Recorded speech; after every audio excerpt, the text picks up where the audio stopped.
Hello, नमस्कार दोस्तों। कैसे हो आप? आई होप आप बहुत ज़्यादा अच्छे होंगे। और आज मैं आप लोगों के लिए लेके आया हूँ एमसीक्यू सीरीज और वीडियो नंबर 4। आज का जो अपना चैप्टर रहेगा वो रहेगा डी एंड एफ ब्लॉक के तत्व। चलो वीडियो को स्टार्ट करें।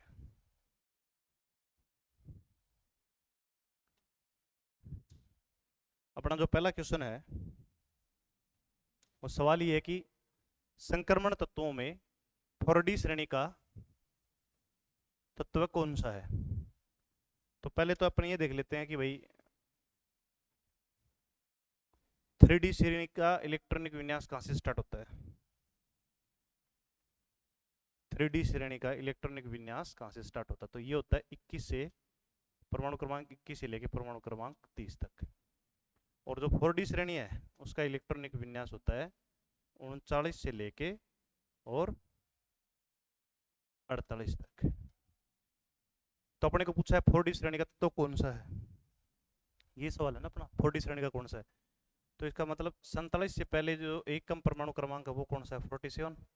और अपना जो आंसर है वो ये है, ये पड़ा। तो 4D श्रेणी का तत्व कौन सा है? 4D श्रेणी का तत्व बी है, जिसका परमाणु क्रमांक कितना है, 47 है। ओके, अगला सवाल देखते हैं।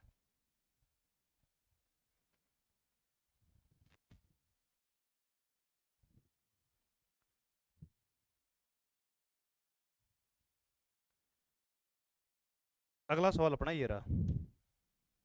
सवाल ये है कि संक्रमण श्रेणी का सामान्य इलेक्ट्रॉनिक विन्यास क्या है।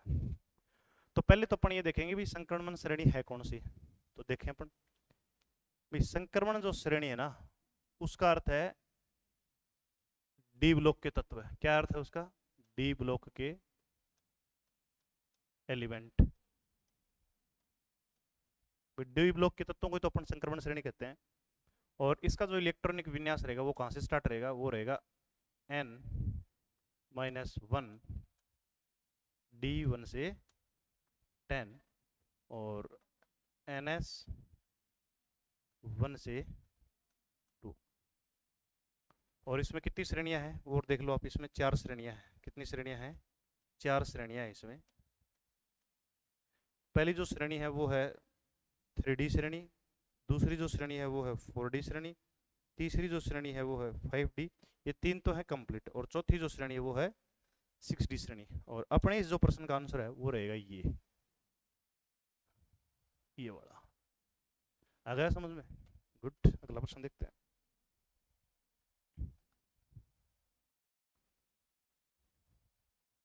सवाल ये है कि निम्न में संक्रमण धातु ऑक्साइड लोह चुंबकत्व गुण दर्शाता है। मतलब ऐसा कौन सा संक्रमण धातु ऑक्साइड है जो लोह चुंबकत्व दर्शाता है। तो लोह संक्रमण धातु ऑक्साइड तो लोह चुंबकत्व वो दर्शाएगा, मतलब ये वाली प्रॉपर्टी वो फॉलो करेगा जिसमें कैसे इलेक्ट्रॉन हो, अयुग्मित इलेक्ट्रॉन हो। कैसे इलेक्ट्रॉन हो भाई? अयुग्मित इलेक्ट्रॉन हो। और जिसमें सबसे ज्यादा अयुग्मित इलेक्ट्रॉन होंगे वो कैसा रहेगा? लोह चुंबकत्व रहेगा। लोह चुंबकत्व रहेगा। देखो तो इन सबको देखते हैं तो ये वाला जो ऑप्शन है वो करेक्ट रहेगा। अब ऐसा क्यों है तो उसका आंसर सुनो। क्रोमियम का जब तुम इलेक्ट्रॉनिक विन्यास देखोगे ना तो इसका इलेक्ट्रॉनिक विन्यास होता है आर्गन 3d5 4s1। इसका मतलब इसमें टोटल जो अयुग्मित इलेक्ट्रॉन है वो कितने हैं? 6 हैं। कितने अयुग्मित इलेक्ट्रॉन है? 6 हैं। और सबसे ज्यादा अयुग्मित इलेक्ट्रॉन इसी में है। इसी वजह से क्रोमियम जो ऑक्साइड संक्रमण धातु ऑक्साइड जो है ना वो कौन सा गुण दर्शाएगा? लोह चुंबकत्व दर्शाएगा। अगला सवाल देखें।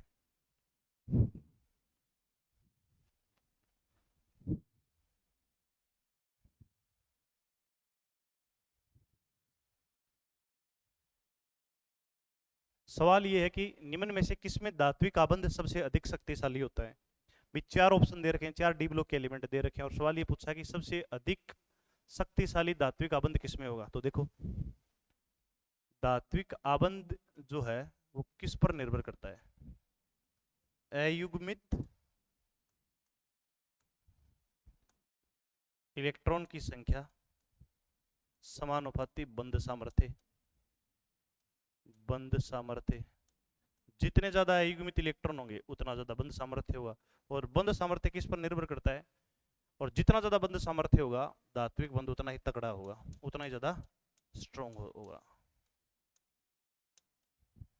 इसका मतलब अपने को ये देखना कि इसमें सबसे ज्यादा धात्विक आबंध किस, मतलब किसमें सबसे अधिक अयुग्मित इलेक्ट्रॉन। दोबारा सुन लो, धात्विक आबंध किस पे डिपेंड करता है, अयुग्मित इलेक्ट्रॉन की संख्या होगी बंध सामर्थ्य उतना अधिक होगा, और जितना ज्यादा बंध सामर्थ्य होगा धात्विक आबंध उतना ही क्या होगा, स्ट्रॉन्ग होगा। मतलब धात्विक आबंध उतना ही ज्यादा क्या होगा, स्ट्रॉन्ग होगा। देखो तो आप यहाँ देखिए एक बार, थोड़ा सा मैं इसको छोटा कर देता हूँ थोड़ा सा, है ना, ताकि मैं इसको समझाने में मेरी दिक्कत नहीं हो। देखो ये जो Fe है इसका इलेक्ट्रॉनिक विन्यास देखोगे तो इसमें एक इलेक्ट्रॉन की संख्या है 3d6 4s2, और ये दो तो हो ही नहीं सकते, और एक ये जो क्रोमियम है इसमें इलेक्ट्रॉन की संख्या होगी 3d5 4s1। स्पेशल है ये क्रोमियम का इलेक्ट्रॉनिक विन्यास। आगे देखिए, अब इसमें मैं डी के कक्षक बनाऊंगा तो कितने बनेंगे मेरे, 1 2 3 4 और 5, 1 2 3 4 और 5। अब इसमें इलेक्ट्रॉन फिलअप करें तो टोटल इलेक्ट्रॉन कितने इसमें, इसमें इलेक्ट्रॉन की संख्या है अपनी 6, तो 1 2 3 4 5 और छठा ये, इसका मतलब इसमें अयुग्मित इलेक्ट्रॉन कितने बच गए, 4। अब इसको देखते हैं, इसको देखो ये भी डी का है तो डी में इसमें भी 5 बनेंगे, 1 2 3 और 4 और 5। इसमें इलेक्ट्रॉन भर के देखें तो इसमें 5 है, 1 2 3 4 5, तो इसका मतलब इसमें अयुग्मित इलेक्ट्रॉन की संख्या कितनी होगी, 5। 5 ये रही और एक ये पड़ा, तो टोटल इसमें कितने हो गए, 6 अयुग्मित इलेक्ट्रॉन हो गए। और इसमें कितने हैं, इसमें नहीं है, और जब इसमें नहीं है तो इसका मतलब ये जो क्रोमियम है वो कैसा आबंध बनाएगा, शक्तिशाली धात्विक आबंध बनाएगा। तो इसका राइट आंसर जो अपना क्या रहेगा, अपना जो राइट आंसर रहेगा वो क्या रहेगा, क्रोमियम रहेगा। ओके, अगला सवाल देखिए,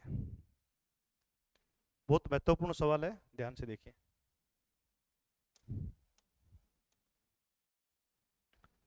सवाल अपना ये है कि 4D श्रेणी के संगत तत्वों का आकार 5D श्रेणी के संगत तत्वों के आकार की तुलना में होता है, अधिक होता है, लगभग समान होता है, या कम होता है। चलो देखिए एक बार, यहां तो ये तो मैंने बना दी 4D श्रेणी, रुको एक बार मैं इसको यहां समझा रहा हूं आपको।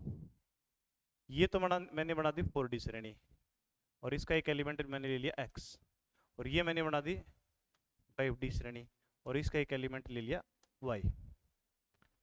अब होना तो ऐसे चाहिए कि भी जैसे ऊपर से नीचे जाएंगे तो परिरक्षण प्रभाव ज्यादा होगा क्योंकि कोषों की संख्या बदलती है, और आकार क्या होना चाहिए, अधिक होना चाहिए। होना तो ये चाहिए, आवर्तिकता का गुण तो ये होता है, बट यहाँ पे ये नियम क्या नहीं होता, इस नियम की पालना नहीं होती, ये नियम नहीं माना जाता। वो तो क्यों नहीं माना जाता, तो सुनो, जब आप इस 5D के इलेक्ट्रॉनिक विन्यास को देखोगे ना तो 5D से पहले इलेक्ट्रॉन भरे जाते हैं किसमें, 4f में, और 4f में अधिकतम कितने इलेक्ट्रॉन भरे जाते हैं, 14, और उसके बाद आता है 5D, ये पड़ा 5D, और 5D में भरे जाएंगे 1 से 10। अब ये इसमें कौन सा प्रभाव होता है, इसमें होता है लेंथेनाइड कॉन्ट्रैक्शन, लेंथेनाइड संकुंचन। लेंथेनाइड इन 4f इलेक्ट्रॉन के कारण कौन सा प्रभाव आ जाता है, लेंथेनाइड संकुंचन।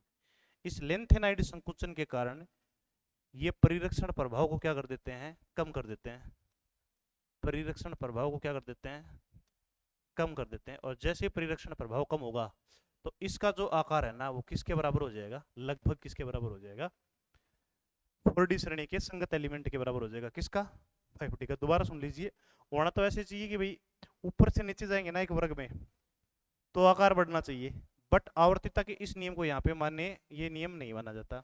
क्यों नहीं माना जाता, क्योंकि 5D का जब तुम इलेक्ट्रॉनिक विन्यास देखते हो ना तो 5D से पहले 4f में इलेक्ट्रॉन भरे जाते हैं, और 4f में अधिकतम इलेक्ट्रॉन बढ़ने के कारण ये कौन सा प्रभाव दर्शाता है, संकुचन प्रभाव दर्शाता है, और इसके कारण परिरक्षण प्रभाव क्या हो जाता है, कम हो जाता है, और परिरक्षण प्रभाव कम होने के कारण इन दोनों का आकार क्या हो जाता है, लगभग बराबर। तो आपका जो राइट आंसर रहेगा वो क्या रहेगा, ये वाला रहेगा, ऑप्शन नंबर सी। सॉरी उल्टा भर दिया भाई इसमें, ये रहेगा, ये राइट आंसर, जो भी ऑप्शन है वो देख लेना। अगला सवाल देखो आप,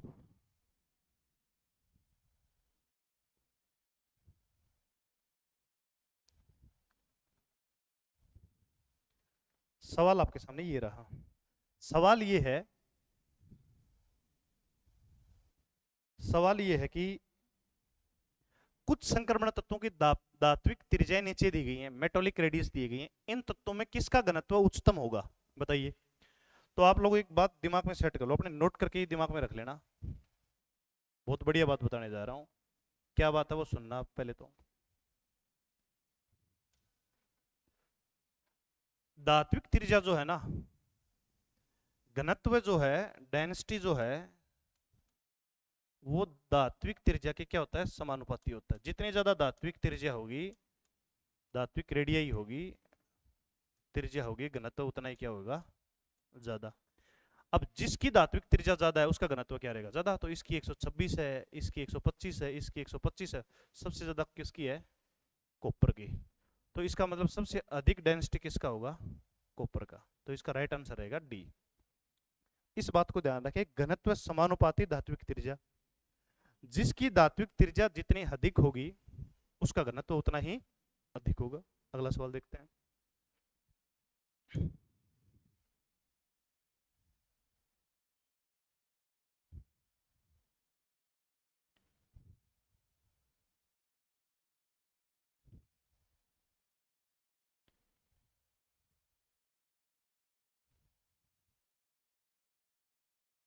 सवाल अपना ये है कि 5D तत्वों की प्रथम आईपी, प्रथम आयनन ऊर्जाओं के मान, ऊर्जाओं के मान 3D तथा 4D तत्वों की अपेक्षा अधिक होते हैं, इसका कारण दीजिए। क्या कारण है कि भाई ये एलिमेंट है ऊपर 3D, नीचे है 4D और नीचे सीरीज जाती है 5D। अब ये कह रहे हैं कि भाई ऐसा क्या कारण है कि 5D सीरीज की जो प्रथम आईपी है वो 3D और 4D के तत्वों की अपेक्षा अधिक होती हैं, होती अधिक है, ये बात सही है। लेकिन कारण क्या है, नंबर 1, बाह्यतम संयोजक कोषों पर अधिक प्रभावी नाभिकीय आवेश के का लगना, 4f इलेक्ट्रॉनों द्वारा नाभिक के दुर्बल परिरक्षण के कारण प्रभावी नाभिकीय आवेश का लगना, उपरोक्त ए व बी दोनों या उपरोक्त में से कोई नहीं। तो देखो होता क्या है, जब आप वही एक पीछे जो अपन ने क्वेश्चन किया वही है सेम। 5D जो एलिमेंट है ना, वो होना तो ऐसे चाहिए कि भाई ऊपर एक पीरियोडिक टेबल में जब आप ऊपर ऊपर से नीचे की ओर आते हैं, टॉप से बॉटम की ओर आते हैं, तो हम कह रहे हैं कि एक वर्ग में हम ऊपर से नीचे की ओर जा रहे हैं। और जब आप एक वर्ग में ऊपर से नीचे की ओर जाते हो तो आकार जो है ना वो साइज क्या होना चाहिए, बढ़ना चाहिए। ये बात सही है, ये सामान्य आवर्तिता का नियम है।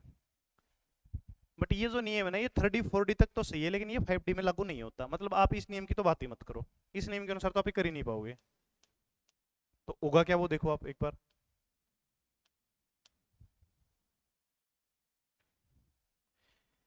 जब इस 5D का आप इलेक्ट्रॉनिक विन्यास देखोगे ना, तो 5D के इलेक्ट्रॉनिक विन्यास जब आप भरोगे तो उससे पहले कोष आता है कौन सा, 4f उपकोष। और 4f उपकोष में अधिकतम इलेक्ट्रॉन भरे जाते हैं 14, और उसके बाद आता है 5D 1 से 10। अब इस 4f 14 के कारण, और इसमें एक प्रभाव लागू होता है जिसको मैंने अभी थोड़ी देर पहले बताया था, लेंथेनाइड कॉन्ट्रैक्शन। मैं छोटे शब्दों में लिखता हूं, एलन कॉन्ट्रैक्शन, लेंथेनाइड कॉन्ट्रैक्शन, जिसके कारण परिरक्षण प्रभाव क्या हो जाता है, परिरक्षण प्रभाव क्या हो जाता है, रक्षण जो प्रभाव है वो क्या हो जाता है, कम हो जाता है। और प्रभावी नाभिकीय आवेश क्या हो जाता है, प्रभावी नाभिकीय आवेश क्या हो जाता है, नाभिकीय आवेश अधिक हो जाता है। देखो दोबारा सुनो एक बार आप, 5D का जब आप इलेक्ट्रॉनिक विन्यास देखोगे ना, तो 5D 1 से लेके 10 बजे जाते हैं 5D में, लेकिन उससे पहले आता है 4f। और 4f आने के कारण इसमें एक प्रभाव लागू होता है, लेंथेनाइड संकुचन। लेंथेनाइड संकुचन के कारण परिरक्षण प्रभाव कम होता है, और जब परिरक्षण प्रभाव कम होता है तो प्रभावी नाभिकीय आवेश क्या हो जाता है, बढ़ जाता है। और जब प्रभावी नाभिकीय आवेश बढ़ जाएगा तो इस इफेक्ट के कारण उस इफेक्ट के कारण जो भी कोई इलेक्ट्रॉन यहाँ इस 5D में होगा उसको बाहर निकालना क्या हो जाएगा, आसान नहीं होगा। और इसको निकालेंगे तो एनर्जी क्या देनी पड़ेगी, ज्यादा देनी पड़ेगी, एनर्जी क्या देनी पड़ेगी, ज्यादा देनी पड़ेगी, जिसके कारण आईपी के मान क्या हो जाते हैं, बढ़ जाते हैं। तो इसका मतलब अपना जो राइट आंसर होना वो ये हुआ।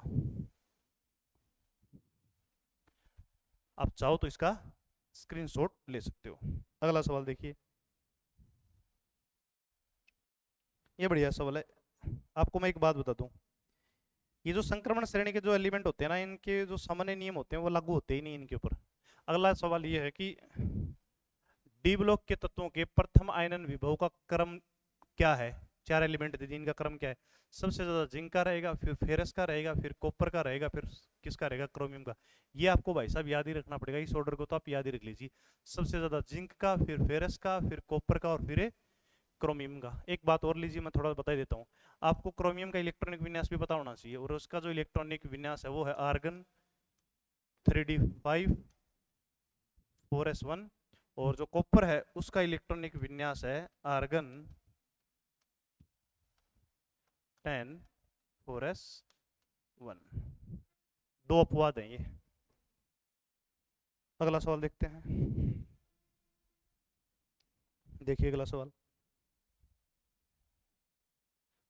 बहुत इजी प्रश्न है, आप कर सकते हो आराम से चाहो तो, अगर ध्यान से सोचोगे तो। सवाल ये है कि संक्रमण धातु जो परिवर्तनशील ऑक्सीकरण अवस्था नहीं दर्शाता। देखो, परिवर्तनशील ऑक्सीकरण अवस्था कौन दर्शाते हैं, पहले ये पता होना चाहिए। परिवर्तनशील ऑक्सीकरण अवस्था मतलब परिवर्तनशील ऑक्सीकरण अवस्था वो तत्व दिखाते हैं जिनका डी में इलेक्ट्रॉन कितने से कितने हो, 1 से लेके कितने हो, 9 तक जिनका इलेक्ट्रॉनिक विन्यास है वो तो दर्शाएंगे परिवर्तनशील ऑक्सीकरण अवस्था दर्शाएंगे। और जिनका इलेक्ट्रॉनिक विन्यास या तो 0 हो या कितना हो, D10 हो, वो परिवर्तनशील ऑक्सीकरण अवस्था नहीं दर्शाएंगे। अब अपने को क्या देखना पड़ेगा, इलेक्ट्रॉनिक विन्यास देखना पड़ेगा। इसका देखो, इसका तो 3d6 है, तो ये तो नहीं हो सकता, तो नहीं है। ये तो परिवर्तनशील ऑक्सीकरण अवस्था दर्शाएगा, मतलब इसका आंसर तो नहीं है। टाइटेनियम भी नहीं। जिंक को देखो, आप जिंक का जब इलेक्ट्रॉनिक विन्यास देखोगे तो इसका कितना होता है 3d10, इसका मतलब ये परिवर्तनशील ऑक्सीकरण अवस्था नहीं दर्शाएगा। इसका राइट आंसर क्या रहेगा अपना, जिंक। दोबारा सुन लो, परिवर्तनशील ऑक्सीकरण अवस्था वो दर्शाते हैं जिनका इलेक्ट्रॉनिक विन्यास D1 से D9 हो, और कौन नहीं दर्शाते, जिनका इलेक्ट्रॉनिक विन्यास D0 से D10 हो। और इसका आंसर अपना रहेगा जिंक।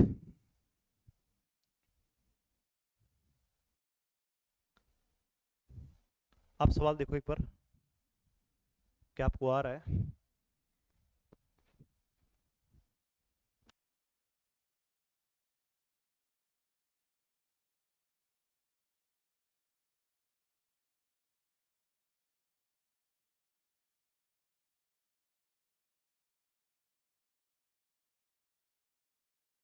हेलो, सवाल अपना यह है कि निम्न में से कौन सा 3D तत्व है ऑक्सीकरण अवस्थाओं की अधिकतम संख्या प्रदर्शित करता है। 3D के अंदर जो मैक्सिमम ऑक्सीडेशन दर्शाता है वो होती है कितनी, +7। कितनी होती है, +7। और जो दर्शाता है +7 उसका नाम है मैग्नीज। कौन है, Mn। अगर इसमें से आपका आंसर Mn है तो करेक्ट है। चारों ऑप्शन को देखेंगे तो अपना आंसर है Mn। Mn कितनी ऑक्सीकरण दर्शाता है, +7। अगला सवाल देखिए,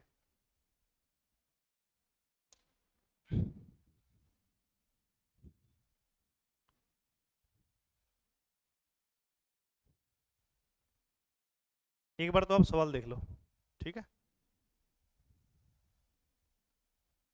सवाल अपना ये है कि एक संक्रमण धातु अपनी उच्चतम ऑक्सीकरण अवस्था में रहती है। जब एक संक्रमण धातु अपनी उच्चतम ऑक्सीकरण अवस्था में रहती है, जब वह मैक्सिमम अपने ऑक्सीडेशन स्टेट दर्शाए, तो वह किस तरीके का व्यवहार करती है।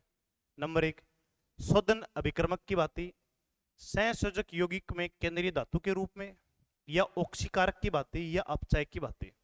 बहुत बढ़िया सवाल है, देखिए इसका आंसर सुनिए आप, तो बढ़िया सा समझाता हूं आपको भाई। संक्रमण में मैं अगर बात करूं तो मैं एक बार बोल रहा हूं कि 3D की बात कर लूं मैं, ठीक है। और 3D के अंदर जो मैक्सिमम ऑक्सीकरण अवस्था दर्शाता है वो कौन दर्शा रहा है, मैं ये कह रहा हूं भाई मैक्सिमम, अगर मैग्नीज ही समझ लो तुम, उसकी ऑक्सीकरण अवस्था है +7। अब +7 से तो ज्यादा हो नहीं सकती, इसका मतलब कमी होगी। अब +7 से ज्यादा तो पॉसिबल नहीं है, संभव नहीं है, इसका मतलब क्या होगी, कम होगी। अगर कम होगी तो +7 है, और +7 में अगर कम होगी तो इसका मतलब इलेक्ट्रॉन आएगा। जब इसमें इलेक्ट्रॉन आएगा तो इसकी ऑक्सीकरण अवस्था क्या होगी, जैसे ये +7 से कितनी होगी, +6 होगी। अब आप मेरी बात सुनो, उच्चतम ऑक्सीकरण अवस्था में रहती तो व्यवहार करती है, +7 से ज्यादा हो नहीं सकती, कम होगी। कम होगी तो क्या होगा भाई, जब ऑक्सीकरण अवस्था कम हो रही है इसका मतलब इलेक्ट्रॉन आ रहे हैं, और जब इसमें इलेक्ट्रॉन आ रहे हैं तो ये धातु किसकी तरह व्यवहार करेगी, तो इसका हो जाएगा अपचयन। क्या हो जाएगा, इसका अपचयन। और जिसका अपचयन होता है वो किसकी तरह व्यवहार करता है, आप लोगों को पता है, जिस भी मेटल का या जिस भी अभिकर्मक का क्या हो, अपचयन हो, वो किसकी तरह व्यवहार करता है, तो ध्यान रखना वह ऑक्सीकारक की भांति व्यवहार करता है। किसकी भांति व्यवहार करता है, ऑक्सीकारक की भांति व्यवहार करता है। तो इसका जो अपना राइट आंसर रहेगा वो ये रहेगा। इंपॉर्टेंट सवाल है, ध्यान रखें। दोबारा सुनो एक बार, कि भाई ये कह रहा है कि उच्चतम ऑक्सीकरण अवस्था में रहती है, तो अभी मैंने थोड़ी देर पहले बात की थी, मैक्सिमम ऑक्सीकरण अवस्था में मान लो 7 है, 7 से ज्यादा हो नहीं सकती, कम हो सकती है। कम कैसी होगी, 7 से मान लो 6 हो जाए, तो 6 होने का मतलब इसमें 1 इलेक्ट्रॉन आ जाए, और जैसे ही 1 इलेक्ट्रॉन आ जाएगा इस धातु में तो इसका मतलब इसका अपचयन हो गया। और जिसका भी अपचयन होगा वो किसकी भांति व्यवहार करती है, ऑक्सीकारक की भांति व्यवहार करती है। अगला सवाल देखते हैं।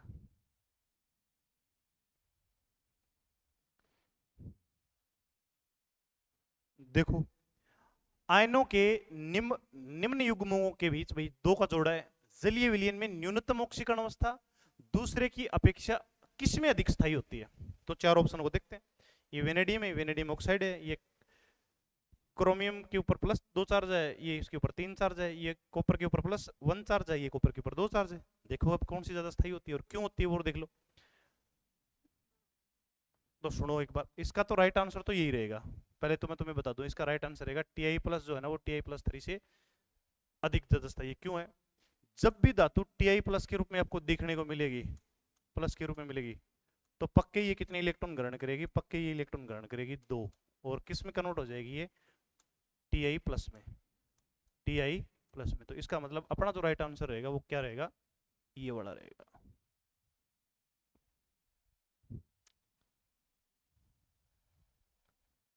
अगला सवाल देखो आप, तो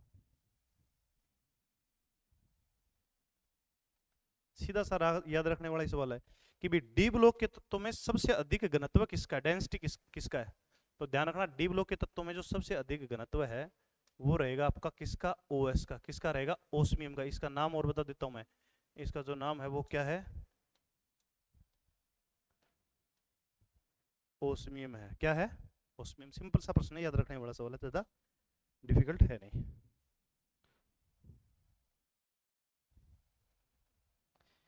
ये तो इलेक्ट्रोकेमिस्ट्री का सवाल है, आगे बड़े चैप्टर में बात करेंगे अपन, ठीक है। तो अगला सवाल देखते हैं।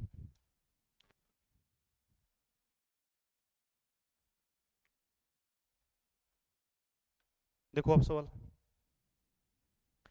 निम्न में से कौन सा तत्व उत्प्रेरकीय गुण प्रदर्शित करता है। उत्प्रेरकीय गुण प्रदर्शित कर मतलब उत्प्रेरक की बातें कौन सा करता है। क्या कैल्शियम करता है, बिल्कुल नहीं करता। क्या Pb करता है, ये भी नहीं करता, क्योंकि ये P ब्लॉक का है और ये किस ब्लॉक का है, S ब्लॉक का है। ये तो दोनों तो हो ही नहीं सकते, ये दोनों तो नहीं होंगे। बच गया कौन सा, Fe। तो अपना राइट आंसर तो चलो Fe हो गया, ठीक है, कोई दिक्कत नहीं, ये करेगा। बट सवाल ये है कि भाई ये उत्प्रेरकीय गुण दर्शाता कौन सा एलिमेंट है। तो वो सुनो तुम, उत्प्रेरकीय गुण वो तत्व दर्शाएगा जिनमें अपूर्ण इलेक्ट्रॉनिक विन्यास हो। मतलब जैसे डी की बात करो जिसमें इलेक्ट्रॉन हो 1 से लेके कितने, जिसमें डी में कितने इलेक्ट्रॉन हो 1 से लेके कितने हो, 9 हो। और 1 से 9 जिसमें होंगे वो कैसे गुण दर्शाएगा, उत्प्रेरकीय गुण दर्शाएगा। तो आप Fe को देखोगे ना तो इसका इलेक्ट्रॉनिक विन्यास है 3d6, और 3d6 किसके बीच में है, 1 से 9 के बीच में है। जो भी 1 से 9 के बीच में आ रहा है वो कौन सा गुण दर्शाता है, उत्प्रेरकीय गुण दर्शाता है।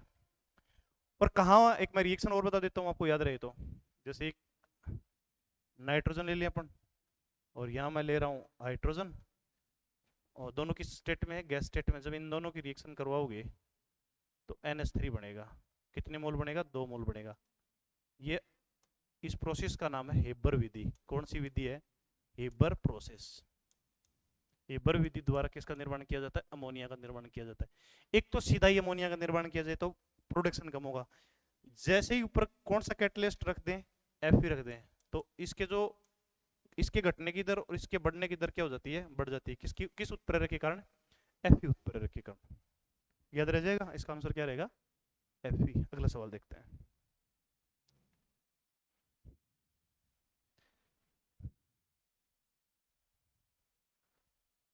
अगला सवाल अपना ये है कि संक्रमण श्रेणी की धातुओं का विशिष्ट गुण है।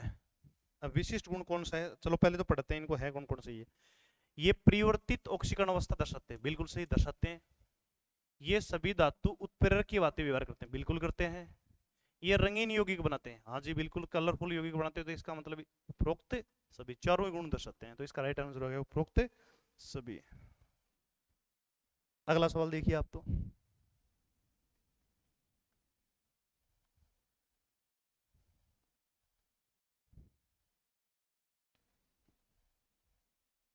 सवाल अपना ये है, निम्न में से रंगहीन आयन कौन सा है, रंगहीन कलरलेस कौन सा है। सुनो तो पहले, संक्रमण तत्व जो हैं वो दो प्रकार के गुण दर्शाते हैं। कलर के मामले की बात कर रहा हूं मैं, यहां लिख देता हूं, रंग या वर्ण की बात कर रहा हूं। एक तो होते हैं रंगहीन पहले तो, और दूसरे कौन से की बात कर रहा हूं मैं, रंगीन। तो चलो आप रंगीन मैक्सिमम तो रंगीन ही होते हैं, कलरफुल होते हैं। अपने को रंगीन का पता लग जाएगा, तो रंगीन जो बच्चे वो रंगीन हो जाएंगे। देखो तो रंगीन वो होते हैं जिनमें कैसे इलेक्ट्रॉन हो, सुन लो आप आराम से, अयुग्मित हो। एक बात तो ये याद रखना, अयुग्मित इलेक्ट्रॉन हो, एक बात तो दिमाग में ये रख लो, ठीक। दूसरा, इनका इलेक्ट्रॉनिक विन्यास कैसा हो, इनका इलेक्ट्रॉनिक विन्यास हो, डी की बात कर रहे हो ना, D1 से लेके कितना हो, D9 तक हो। अगर ये दोनों चीजें हैं, या तो अयुग्मित इलेक्ट्रॉन देख लो भाई, कितने अकेले अकेले इलेक्ट्रॉन है, या देख लो इलेक्ट्रॉनिक विन्यास कैसा है। अगर ये दोनों चीजें अगर आप फॉलो हो रही हैं, या इनमें से कोई एक भी फॉलो हो रहा है, तो वो कैसा है, रंगीन है।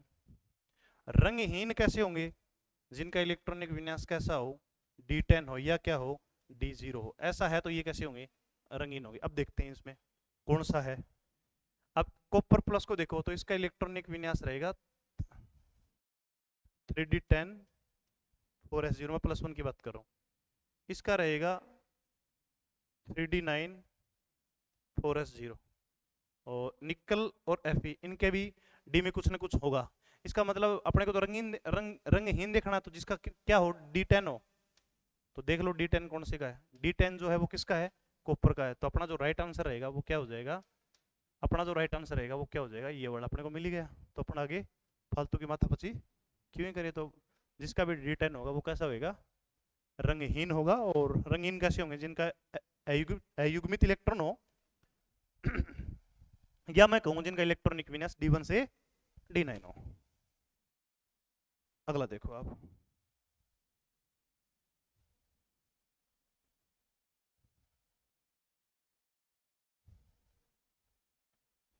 ये रहा आपके सामने सवाल, ये भी कलर से संबंधित है। सामान्यतः संक्रमण तत्व अयुग्मित इलेक्ट्रॉनों की उपस्थिति के कारण रंगीन लवण बनाते हैं, ठीक बात है। निम्नलिखित में से कौन सा यौगिक ठोस अवस्था में रंगीन होगा, आपको इसका आंसर देना है कि भाई इसमें से कौन सा रंगीन होगा।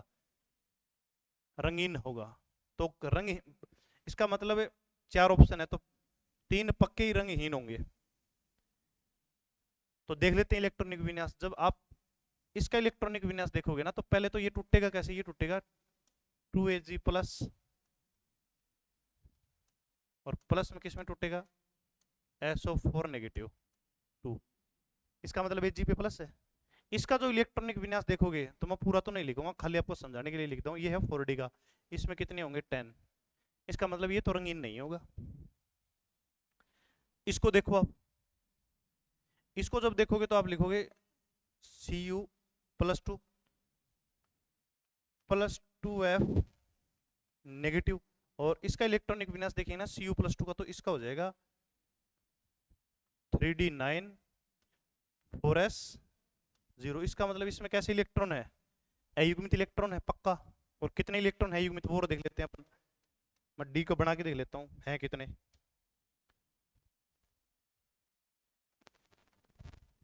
और 5 टोटल 9 इलेक्ट्रॉन है ना, फिलअप करके देखते हैं। 1 2 3 4 5 6 7 8 और 9। इसका मतलब अयुग्मित इलेक्ट्रॉन कितना है, एक है। भले ही दो हो चाहिए एक हो, रंगीन तो होगा ना। इसका मतलब अपना जो राइट आंसर है वो क्या है, CuF2 है।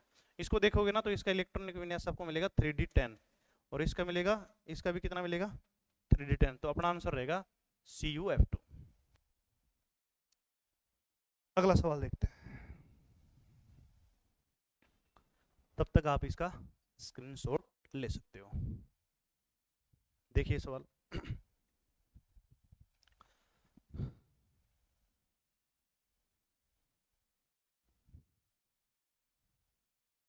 सवाल अपना ये है, निम्न में से कौन सा अनुचुंबकीय आयन नहीं है। अब ये कह रहा कि अनुचुंबकीय नहीं है, अनुचुंबकीय नहीं है, अनुचुंबकीय नहीं है तो है क्या फिर वो, प्रतिचुंबकीय है। क्या है फिर वो, प्रतिचुंबकीय। देखो मैं तुम्हें एक दो बात बता रहा हूं। मैग्नेटिक प्रॉपर्टी दो प्रकार की होती है, एक तो होता है संक्रमण श्रेणी जो तत्व होते हैं, एक तो होते हैं वो अनुचुंबकीय, अनुचुंबकीय। और जो अनुचुंबकीय होंगे उनमें अयुग्मित इलेक्ट्रॉन एक से ज्यादा मिलेंगे, या एक भी मिल सकता है। और इनके चुंबकीय आघूर्ण निकालने का जो फॉर्मूला रहेगा वो ये रहेगा, mu into N N plus 2, और इसका मात्रक रहेगा बोर मैग्नेट्रॉन। ठीक। दूसरे कैसे होते हैं, दूसरे होते हैं प्रतिचुंबकीय।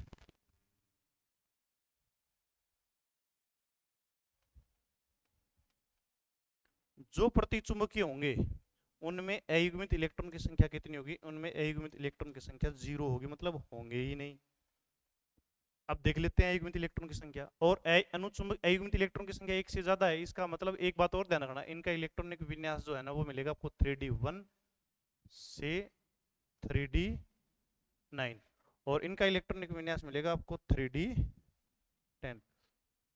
आ गया समझ में। अनुचुंबकीय का मतलब इलेक्ट्रॉन एक या एक से ज्यादा, इलेक्ट्रॉनिक विन्यास 1 से 9। प्रतिचुंबकीय का मतलब इलेक्ट्रॉनिक विन्यास देखोगे तो 3d10 मिलेगा, और n में कितने मिलेंगे, 0 मिलेंगे। तो देखते हैं mn में, तो mn तो आता है 25 पे, तो इसका तो हो गया 3d5 4s0, और कॉपर +2 का हो गया 3d9 4s0। ये तो नहीं होगा, बच गया कौन, Zn+2, तो इसका होता है 3d10। तो इसमें ही है फिर, इसमें अयुग्मित इलेक्ट्रॉन है ही नहीं। तो अपना जो राइट आंसर रहेगा वो कौन सा रहेगा, ये वाला रहेगा। क्यों, क्योंकि इसका जो भी इलेक्ट्रॉनिक विन्यास देखते हो तो कितना आ रहा है, 3d10 आ रहा है, और जिसका भी 3d10 आएगा वो कैसा होगा, प्रतिचुंबकीय होगा। प्रतिचुंबकीय होगा इसका मतलब क्या है, वो अनुचुंबकीय आयन नहीं है। अगला सवाल देखिए,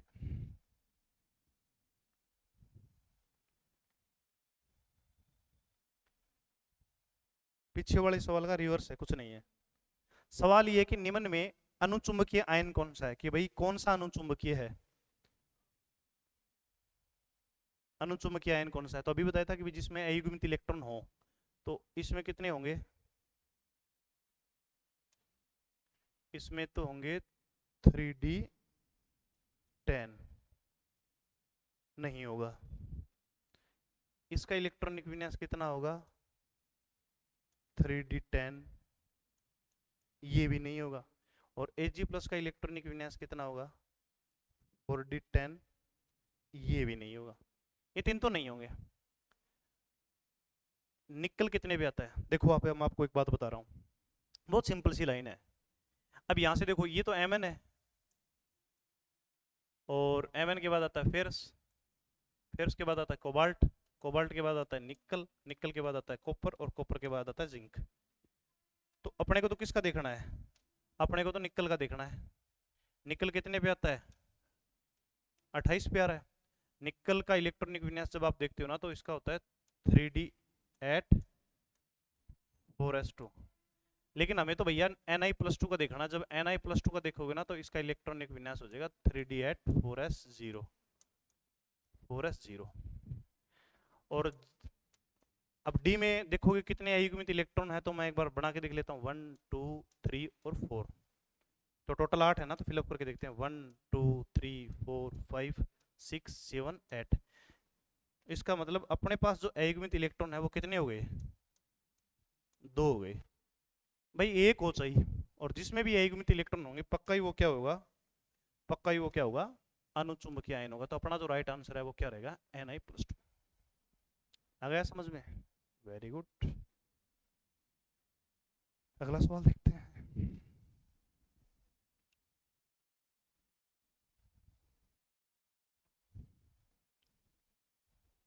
सवाल अपना ये है कि आयन जिसमें सबसे अधिक अयुग्मित इलेक्ट्रॉन है, देखते हैं Fe।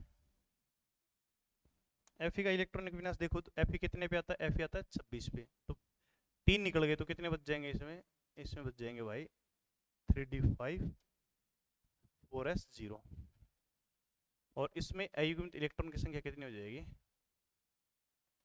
5। निकल +2, निकल कितने पे आता है, 28 पे आता है, 2 निकलेंगे तो हम इसको लिख सकते हैं 3d8 4s0, और 2 मिनट पहले अपन ने देखा तो इसमें अयुग्मित इलेक्ट्रॉन कितने रहेंगे, इसमें रहेंगे 2। Cu+2, इसका इलेक्ट्रॉनिक विन्यास लिखेंगे तो हम लिखेंगे 3d9 4s0, इसमें अयुग्मित इलेक्ट्रॉन कितने रहेंगे, 1। कोबाल्ट कितना पे आता है, कोबाल्ट आता है 27 पे, और कोबाल्ट में 3 निकाल रहे हो आप, तो 3 निकालोगे तो इसमें हो जाएंगे 27 पे आ रहा है, तो ये 18 2 20 और 7 27, 2 वहां से निकले 1 वहां से निकले, तो ये हो जाएगा 3d6 4s0, और इसमें एक इलेक्ट्रॉन हो जाएंगे 4।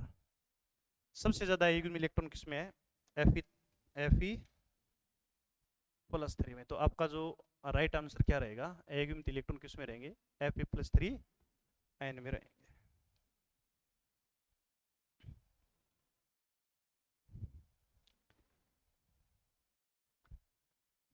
ये कह रहा है कि निम्न में कौन अनुचुंबकीय है, और मैं साथ में ऐड कर देता हूं एक बात और, तथा चुंबकीय आघूर्ण का मान कितना होगा। दोनों चीजें देख लेते हैं। म्यू का अर्थ है चुंबकीय आघूर्ण, इसका देखो ये है ये है 4d10, नहीं होगा, हो ही नहीं सकता। Zn+2 3d10, ये भी नहीं हो सकता।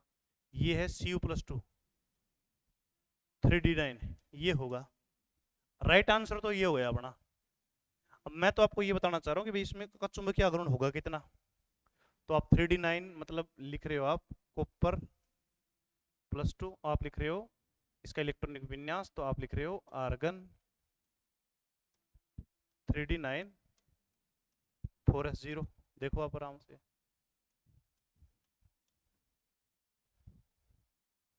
इलेक्ट्रॉन फिलअप करते हैं इसमें, 1 2 3 4 5 6 7 8 और 9। इसका मतलब अयुग्मित इलेक्ट्रॉन कितना हो गया, 1।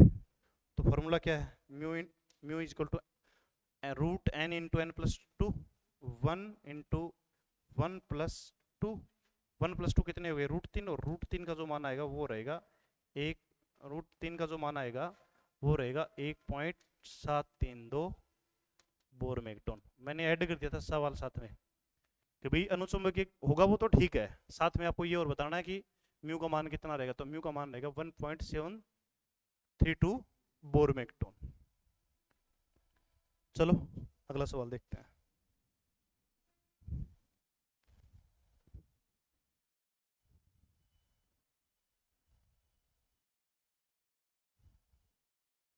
सवाल ये है कि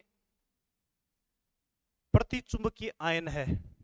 अब प्रतिचुंबकीय के लिए आपको क्या देखना है, डी फुलफिल्ड होना चाहिए, बस ये देख लो। तो ये पड़ा अपना 3d10, निकालने की जरूरत नहीं है। तो अपना जो आंसर रहेगा वो क्या रहेगा, जिंक रहेगा। आपको पता होना चाहिए Zn+2 जो होता है वो क्या होता है, 3d10 होता है। अगला सवाल देखिए, ये बढ़िया सवाल है भाई। सवाल यह है कि तत्वों की चुंबकीय प्रकृति अयुग्मित इलेक्ट्रॉनों की उपस्थिति पर निर्भर करती है, ठीक बात है। उच्चतम चुंबकीय आघूर्ण प्रदर्शित करने वाले संक्रमण तत्व का विन्यास है। देखो कौन सा सबसे ज्यादा प्रदर्शित करता है, जैसे मैं इसको लिखूं तो इसके मैं बना रहा हूं 1 2 3 4 और 5, ठीक है। तो इसमें इलेक्ट्रॉन फिलअप करें अपन 1 2 3 4 5 6 और 7। इसका मतलब इसमें अयुग्मित इलेक्ट्रॉन कितने हो गए, 3। कह रहा है भाई ऊपर जितने ज्यादा अयुग्मित इलेक्ट्रॉन होंगे वो उतना ही ज्यादा क्या होगा, चुंबकीय आघूर्ण उसका उतना ही ज्यादा होगा। अब इसको देखते हैं अपन 3d5, देखो तो 1 2 3 4 5, इसका मतलब इसमें अयुग्मित इलेक्ट्रॉन कितने हो गए, 5 हो गए। अब इसको देखते हैं नीचे वाले को, 1 2 3 4 और 5। तो इलेक्ट्रॉनिक विन्यास देखो इसका 8 है, तो 1 2 3 4 5 6 7 और 8। इसका मतलब इसमें अयुग्मित इलेक्ट्रॉन कितने हो गए, 2। नीचे वाला को देख लेते हैं। अभी नीचे वाला ये पड़ा 1 2 3 4 और 5, इसमें अयुग्मित इलेक्ट्रॉन कितने, 1 और 1 2। तो सबसे ज्यादा अयुग्मित इलेक्ट्रॉन किसमें है, 3d5 में है। तो अपना राइट आंसर क्या रहेगा, 3d5। और आप चाहो चुंबकीय आघूर्ण निकालना चाहो तो निकाल भी सकते हो भाई, mu is equal to root into N plus 2। तो कितना हो गया, 5 इंटू 5 प्लस 2 7, और 7 5 कितने हो गए 35, और 35 को आप निकालोगे तो कितना हो जाएगा, 35 का रहेगा 5 पॉइंट, इसका रहेगा 5, इसका रहेगा, इसका रहेगा 5 पॉइंट, क्या हो गया भाई, इसका रहेगा 5, क्या दिक्कत आ गई, इसका जो राइट आंसर रहेगा, थोड़ी सी दिक्कत है भाई, 5 पॉइंट नहीं हो रहा भाई, लिखा ही नहीं जरा, इसका रहेगा 5.89 बोर मेगाटन। तो आप अगर निकालना चाहो तो निकाल भी सकते हो।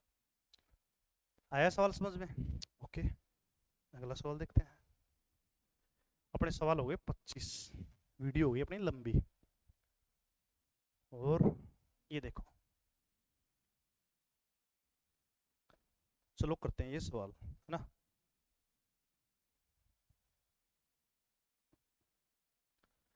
सवाल ये है कि चुंबकीय आघूर्ण चक्रण कोणीय आघूर्ण तथा कक्षीय कोणीय आघूर्ण से संबंधित होता है, ठीक बात है।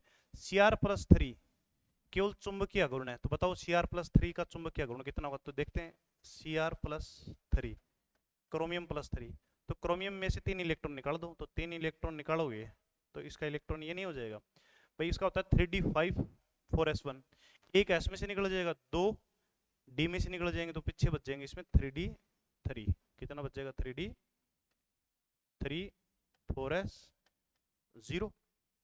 तो इसका मतलब इसमें अयुग्मित इलेक्ट्रॉन कितने हो गए, अयुग्मित इलेक्ट्रॉन हो गए 3। अपना फॉर्मूला क्या कहता है, म्यू इज इक्वल, जो फॉर्मूला है वो ये कह रहा है,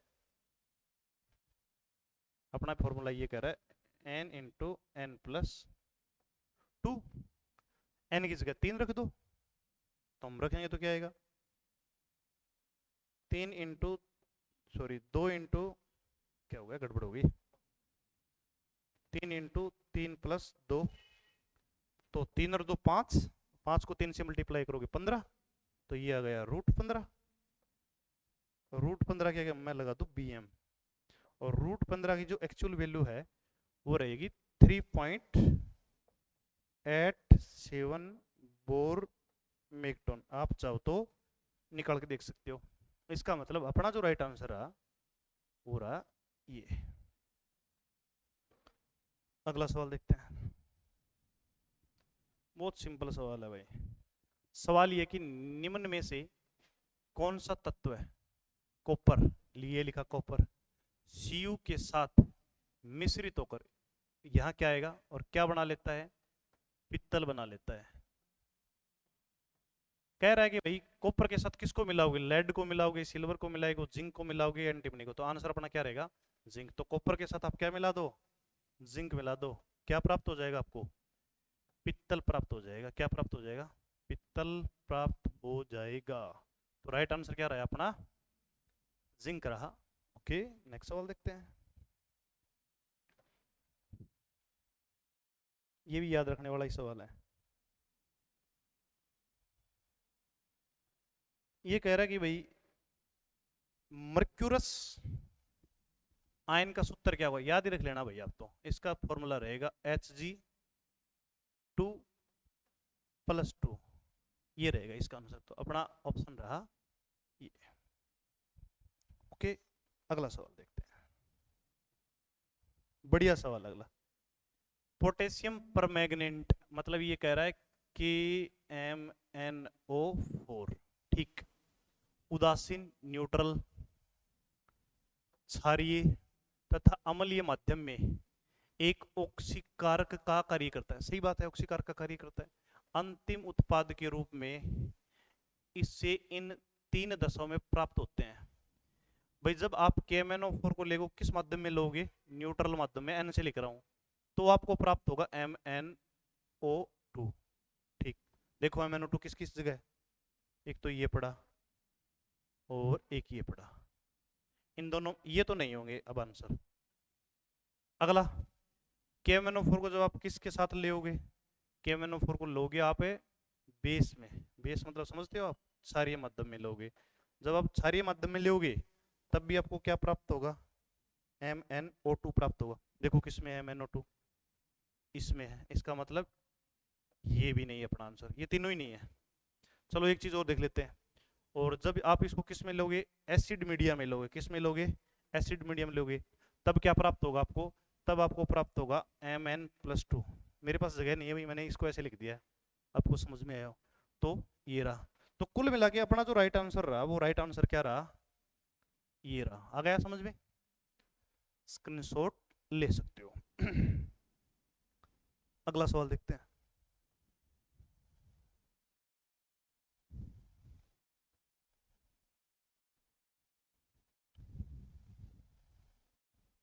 चलो एक सवाल और करवा देता हूं मैं, है ना?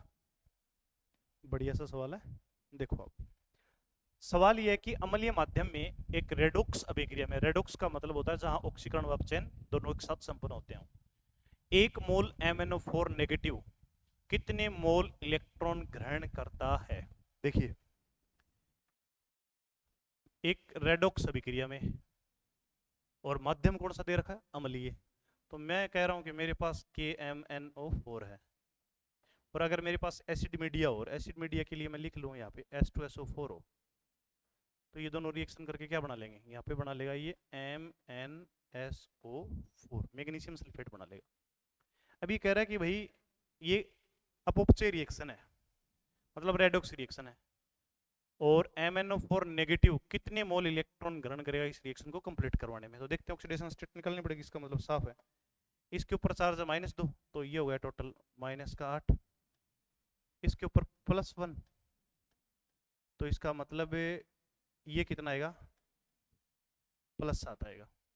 इसकी ऑक्सीकरण अवस्था कितनी लिख दूं मैं यहाँ पे? +7, ये लिखिए। अब यहाँ देखिए, इसके ऊपर चार्ज कितना है? -2, तो इसका मतलब इसके ऊपर कितना आएगा? +2। इसका मतलब इसकी ऑक्सीकरण अवस्था कितनी हो रही है? +2 हो रही है। अब सवाल ये है कि भाई कितने इलेक्ट्रॉन ग्रहण करेगा? आप एक बात सोचो, ये +5 मेरे पास चार्ज, और इसको मैं +2 करना है, तो मैं कितने इलेक्ट्रॉन दे दूं इसको? इसको मैं 5 इलेक्ट्रॉन नहीं दे दूं?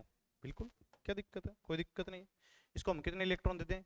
जब ये 5 इलेक्ट्रॉन ग्रहण कर लेगा ना, तो 5 ग्रहण करने के बाद में साथ में 5 और आ जाएंगे इलेक्ट्रॉन। 5 इलेक्ट्रॉन और ले लेगा। ये क्या ले लेगा? 5 इलेक्ट्रॉन और ले लेगा, तो किसमें कन्वर्ट हो जाएगा?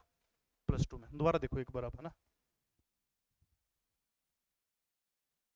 यहाँ तक ठीक है भाई? मेरे पास +7 चार्ज है और मेरे को +2 करना, तो इसका मतलब मैं कितने इलेक्ट्रॉन जोड़ दूं इसमें? 5 इलेक्ट्रॉन ना जोड़ दूं? जब मैं इसमें 5 इलेक्ट्रॉन जोड़ूंगा तो चार्ज कितना हो जाएगा? +2। इसका मतलब मुझे कितने इलेक्ट्रॉन ग्रहण करने की आवश्यकता है? 5। अब मेरी बात सुनो, अभी इस वाले चैप्टर की जो MCQ सीरीज है ना, वो कंप्लीट नहीं हुई है। अभी मेरे पास आज जो अपने क्वेश्चन हुए ना टोटल, आज जो अपने पास प्रश्न हुए हैं भाई, वो MCQ सीरीज के जो अपने प्रश्न हुए ना टोटल, वो मैंने करवाए हैं 30, है ना? और ये मानो 30 प्रश्न और अगले वीडियो में। नेक्स्ट वीडियो में अपन कितने क्वेश्चन लेके आने वाले हैं? नेक्स्ट वीडियो में हम कितने प्रश्न और लेने वाले हैं इसी चैप्टर का मैं नाम लिख देता हूं, डी एंड एफ ब्लॉक के तत्व है। इसके कितने क्वेश्चन और लेके आने वाला हूं, ध्यान रहे 30 ही प्रश्न करवाए। आज वीडियो थोड़ी लंबी हो गई तो 30 प्रश्न और लेके आने वाला हूं। कितने प्रश्न और लेके आने वाला हूं? 30। इसी के साथ मुझे दीजिए इजाजत। जय हिंद, जय भारत।